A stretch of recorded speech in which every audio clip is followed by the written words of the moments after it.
ওয়ালাইকুম রহমতুল্লাহ। ওয়ালাইকুম আসসালাম রহমতুল্লাহ বারাকাতুহ। জি। শেখ জেদ্দা থেকে বলতেছি। জি বলেন।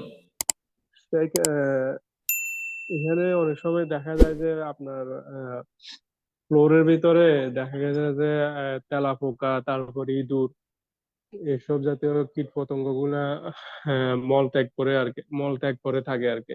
কিসের ভিতরে? ফ্লোরে ফ্লোরে ফ্লোরে? ফ্লোরে আচ্ছা। ও রুম আচ্ছা। রুমে ফ্লোরে অথবা কাজের জায়গায় দেখা গেছে যে তেলাপোকা এবং তা ইঁদুর অথবা অন্যান্য কীট পতঙ্গ গুলো মলত্যাগ করে থাকে আর কি। হুম। তো এরকম জায়গায় সলাত আদায় করা কি যাবে? বা এসব মল গুলো যদি গায়ের সাথে লাগে তাহলে হুম। কি ওজুর কোনো সমস্যা হবে?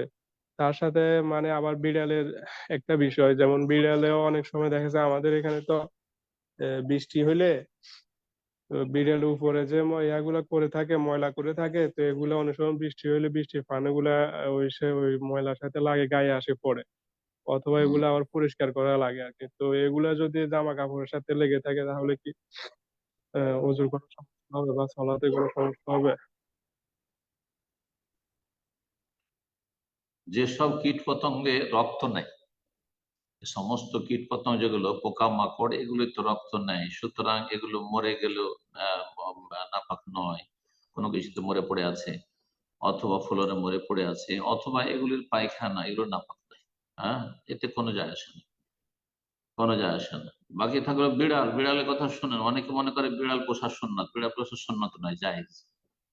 হ্যাঁ, বিড়াল পোষা সুন্নতের ফতোয়াটি ঠিক না। আর বিড়াল পুষতে গিয়ে তখন যেখানে সেখানে পায়খানা করে, বিড়াল পায়খানা নাপাক।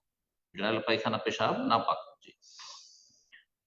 আর বিড়াল সম্পর্কে যে জিজ্ঞাসা করলেন, বিড়াল কোথাও বর্ষাকালে ময়লা পানিতে ভিজে যায়, ভিজে যাওয়ার পরে এসে কাপড়ের লাগে, যদি ভিজা অবস্থায় কাপড়ের লাগে আর আপনার আশঙ্কা হয় যে নাপাক পানিতে ভিজে এসছে, তাহলে অবশ্যই কাপড় বদলাতে হবে, কাপড় বদলাবেন। আর এমনি এমনি সন্দেহ করা আর শুধু প্রশ্ন করা, এগুলো কোনো যুক্তিগত নেই।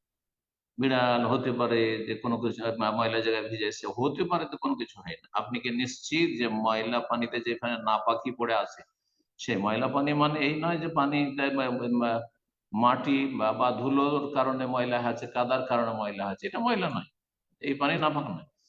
কিন্তু এমন পানি যেই পানিতে পেশাব পায়খানা ইত্যাদি নাপাক কিছু পড়ে থাকে, সেখানে ভিজে আসছে, আর বর্ষার পানিতে ভিজে আসছে বিড়াল, তাতে আর অসুবিধা কি? আসল হচ্ছে যে পাক, বিড়াল পাক, কিন্তু বিড়ালের পেশাব পায়খানা না।